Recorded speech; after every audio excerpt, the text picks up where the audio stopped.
माताओं और सज्जनों, देश की युवा पीढ़ी केरल स्टोरी के बाद धर्म शिक्षा का यह तीसरा वीडियो है। पहले वीडियो में हमने जाना कि हमारे धर्म का क्या नाम है, सीखा कि हमारा धर्म हिंदू धर्म नहीं, हमारा धर्म सनातन धर्म है, सनातन वैदिक धर्म है। सनातन का अर्थ होता है शाश्वत, त्रिकालाबाध, अविनाशी, इटर्नल। यह परमपिता परमात्मा का विशेषण है। चूँकि परमात्मा ने इस धर्म को चलाया है, इसलिए परमात्मा के द्वारा चलाए जाने के कारण इस धर्म का नाम सनातन धर्म है। परमात्मा जैसे अविनाशी है, अनादि अनंत है, वैसे ही सदैव रहने वाला यह सनातन धर्म भी है। और इसके अलावा विश्व में कोई धर्म नहीं है। जो ईश्वर चलाता है वही धर्म है, और जो मनुष्य चलाते हैं वो धर्म नहीं, मत पंथ संप्रदाय है। ये हमने सीखा। और दूसरे वीडियो में हमने सीखा कि जैसे सनातन धर्म परमात्मा चलाता है, वैसे ही सनातन धर्म का जो धर्म ग्रंथ है वो 4 वेद है, और 4 वेदों का ज्ञान भी वही सनातन धर्म को चलाने वाला परमात्मा ही देता है। तो हमारा धर्म ग्रंथ 4 वेद है, और वेदों का ज्ञान ईश्वर ने ही दिया है। रामायण, महाभारत और गीता आदि धर्म ग्रंथ नहीं, ये हमारे ऐतिहासिक ग्रंथ हैं। अन्य कोई भी धर्म ग्रंथ नहीं है, ये ऐतिहासिक ग्रंथ हैं, मानवकृत ग्रंथ हैं। इन ग्रंथों में, इन पुस्तकों में सत्य और असत्य दोनों ही हो सकते हैं। वेद केवल सत्य विद्याओं की पुस्तक है। मनुष्य के आवश्यकता के सभी ज्ञान वेद के अंदर दे दिए गए हैं। वेद आदि ग्रंथ है, अनादि ग्रंथ है, सदैव रहने वाला है, और मनुष्य की उत्पत्ति के साथ ही परमात्मा वेदों का ज्ञान दे देता है। तो वेद 4 हैं, सबसे प्राचीन हैं, आदिकालीन हैं। वेद संपूर्ण हैं, मनुष्य की आवश्यकता के संपूर्ण ज्ञान विज्ञान मूल रूप से वेद के अंदर दे दिए गए हैं। और वेद में कोई भी असत्य, अवैज्ञानिक, अप्राकृतिक ज्ञान नहीं है, जैसे कि अन्य पुस्तकों में उपलब्ध होते हैं। तो दूसरे वीडियो में हमने वेद के विषय में, अपने धर्म ग्रंथ के विषय में जानकारी प्राप्त की, और आज का विषय है हमारा इष्ट देव। हमारा इष्ट देव कौन है? जानिए, इष्ट का मतलब क्या है। इष्ट का अर्थ होता है अभिलषित, इच्छित, वांछित, प्रिय। हमारा प्रिय क्या है, प्रियतम क्या है, हमारी इच्छा, अभिलाषा, वांछा क्या है। प्रत्येक जीव की, और उनमें भी मनुष्यों की, एक मनुष्य की नहीं, प्रत्येक मनुष्य की। जो व्यक्ति सबसे अधिक धनवान बन गया, विद्वान बन गया, बलवान बन गया, और धन, विद्या और बल आदि से जो कुछ भी संसार के सुख ऐश्वर्य प्राप्त करना था प्राप्त कर लिया, उसके बाद भी उसकी कौन सी इच्छा बनी रहती है? किसके लिए वो सब कुछ छोड़कर वैरागी बन जाता है, योगी बन जाता है, संन्यास ले लेता है, त्याग कर लेता है, कर देता है? तो वो है हमारा इष्ट। जो हमारे इष्ट को, तो क्या है वो इष्ट? उस इष्ट का नाम है परम शांति। उस इष्ट का नाम है परम आनंद। उसके लिए मुक्ति और मोक्ष शब्द का उपयोग करते हैं। तो हम सब मनुष्यों का इष्ट क्या है?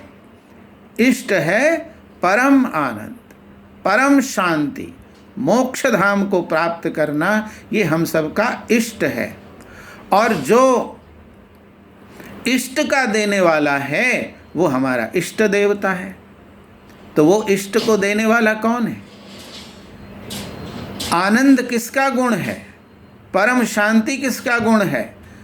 मुक्ति कौन देने की क्षमता रखता है? मोक्ष कौन देता है? उसका नाम है ओम। जो नाम हम सदैव लेते हैं, सब जीवों के मुंह खुलते ही और बंद होते ही सभी जीवों के मुंह से जो शब्द निकलता है, जिसका नाम है ओम, वो शब्द है ओम। ओम ही इष्ट देवता है।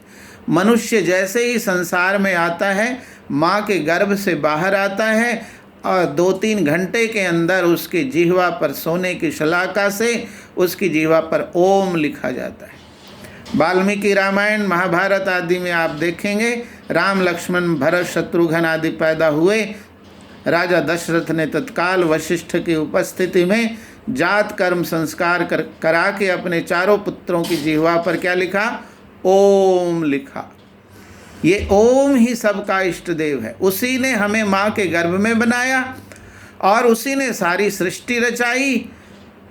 तो जैसे फैक्ट्री से माल बाहर आता है और उसके ऊपर निर्माता का नाम लिख दिया जाता है, वैसे ही माँ के गर्भ से बाहर आते ही हमारे यहाँ संस्कारों में मनुष्य का जो जीवन का लक्ष्य है, उस इष्ट देव का नाम उसकी जिह्वा पर लिख दिया जाता है। तो हम सबका इष्ट देव कोई कुल देवी, कुल देवता या सब व्यक्तियों के अपने अपने कोई इष्ट नहीं होते। सबका इष्ट आनंद है, सबकी अभिलाषा परम आनंद है।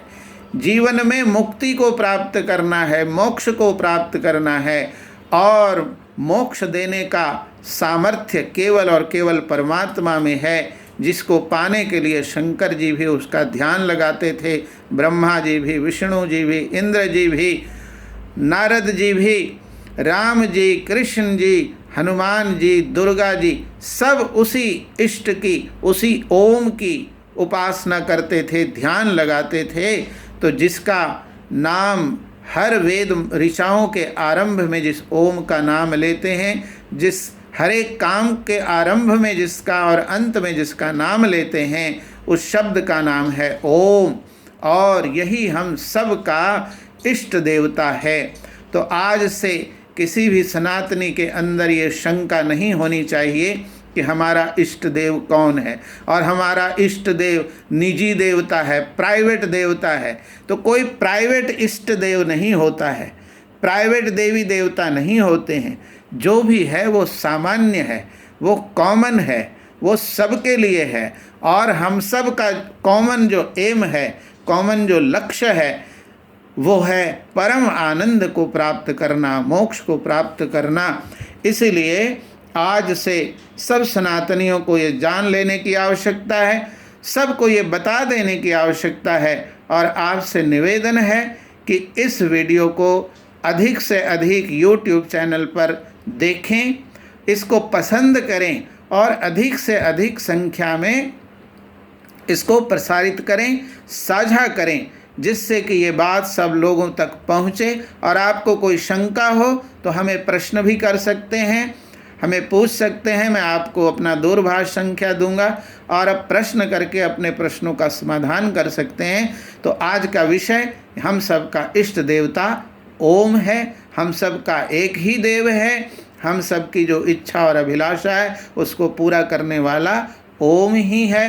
वेद और जो भी कार्य करते हैं उसके आरंभ में ओम का ही उच्चारण करते हैं, ओम का ही ध्यान करते हैं, ओम का ही ध्यान करना चाहिए। और हमारे सभी पूर्वज ओम का ही ध्यान करते थे, और वही ओम सृष्टि का मूल तत्व है, वही सृष्टि को का निर्माता है, वही हम सब का निर्माता है। माँ के गर्भ में हमें उसने ही बनाया है। तो पुनः आपसे निवेदन है कि ये ज्ञान घर घर तक पहुँचाएं, बच्चों तक पहुँचाएं। कोई शंका हो तो पूछें, और YouTube चैनल पर सब्सक्राइब करके और सारे ही वीडियो देखने का प्रयास करें। इसके पश्चात अगला वीडियो भी मैं कल परसों बनाऊंगा और उसे आप देखें, इसे पसंद करें, साझा करें, सब्सक्राइब करें। बहुत बहुत धन्यवाद।